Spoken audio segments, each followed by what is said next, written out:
जोमसोमै बजारमा 12 बजे हावा सरर जोमसोमै बजारमा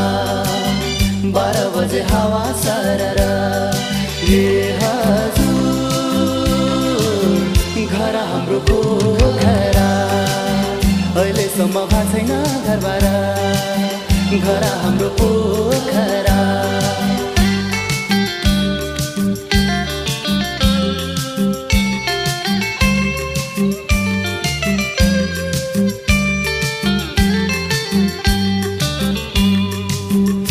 डाँडा ढाक्यो कुहिरोले अझ पनि परे